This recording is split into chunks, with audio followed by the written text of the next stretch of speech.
এই মিয়াসকলক আমি উজনি অসমৰ পৰা 7 দিনৰ ভিতৰত যদি বাহিৰ কৰিব নোৱাৰো আমাৰ দুখ হ'ব, কিন্তু আমি 7 দিনৰ ভিতৰত এই মিয়াসকলক বাহিৰ কৰি দেখাম।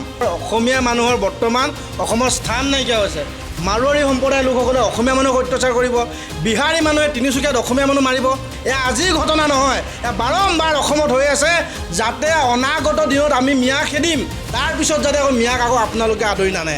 বিশেষকৈ ক'ব লাগিব যে অসমত যি এটা অপ্ৰীতি পৰিস্থিতিৰ সৃষ্টি হৈ আছে, বিশেষকৈ আমাৰ অসমীয়া মানুহৰ বৰ্তমান অসমৰ স্থান নাইকিয়া হৈছে, খুব দুখৰ বিষয় হৈছে। আমি বাৰম্বাৰ কৈছোঁ, যোৱাকালি গুৱাহাটীত আমি প্ৰতিবাদ কৰিছোঁ এই বিষয়টো লৈ পিনে, আৰু আমি দেখা পাইছোঁ কিছুদিনৰ আগতে অসমত আপোনাৰ অনা অসমীয়া লোকসকলে, মাৰোৱাৰী সম্প্ৰদায়ৰ লোকসকলে অসমীয়া মানুহক অত্যাচাৰ কৰিব, বিহাৰী মানুহে তিনিচুকীয়াত অসমীয়া মানুহ মাৰিব।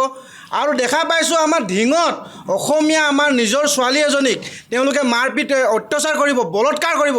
এয়া বাৰম্বাৰ অসমত হৈ আছে, এয়া আজিৰ ঘটনা নহয়, এয়া বাৰম্বাৰ অসমত হৈ আছে। আৰু এই ক্ষেত্ৰত আমি কিন্তু টাই আহোম যুৱ পৰিষদে আমি কিন্তু একদম ব্যৱস্থা গ্ৰহণ কৰাৰ সিদ্ধান্ত লৈছোঁ। আমি ইতিমধ্যে আমাৰ সভাপতি ডাঙৰীয়াই আপোনালোকক জনাইছে, অৱগত কৰিছে, আমাৰ 7 দিনৰ সময়সীমা বান্ধি দিয়া হৈছে।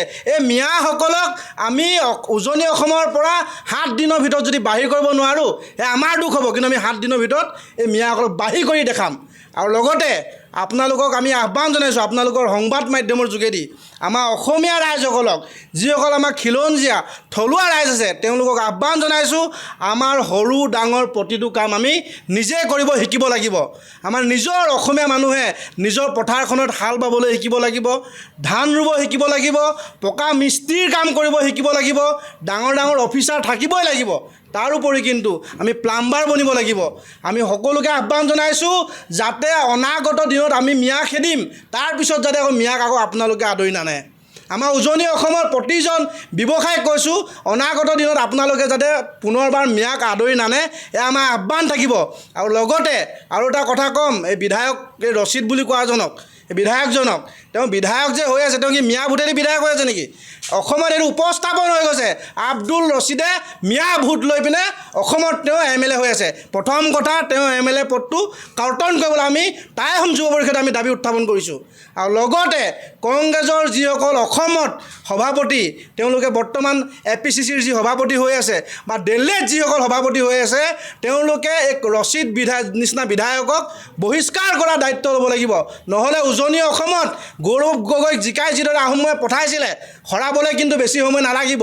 স্পষ্ট কথা, ৰচিদ বোলা MLA জনক তেওঁ অসমৰ পৰা বাহিৰ কৰিব লাগিব, তেওঁ কংগ্ৰেছৰ পৰা বাহিৰ কৰি দেখুৱাওক, তেতিয়াহে আমি তেওঁলোকক কিন্তু আমি পিছৰ পৰ্যায়ত আমি চিন্তা কৰিম। আৰু BJPৰ যিসকল দলীয় নেতাসকল আছে, তেওঁলোকে উজনি নামনি কৈ আছে, উজনি নামনি কিয় নাথাকিব? তেওঁলোকে যদি পাৰে মিয়া তেওঁলোকৰ নামনিৰ পৰা খেদি পঠাওক, আমি উজনিত কিয় মিয়া ৰাখিম? তেওঁলোকে খেদিব নোৱাৰে বুলি আমি নেখেদাকে থাকিম নেকি? এইটো হ'ব নোৱাৰে। আমি উজনিৰ পৰা কিন্তু স্পষ্ট কথা, মিয়াও খেদিম, অনা অসমীয়াও খেদিম, এইটো চিধা কথা।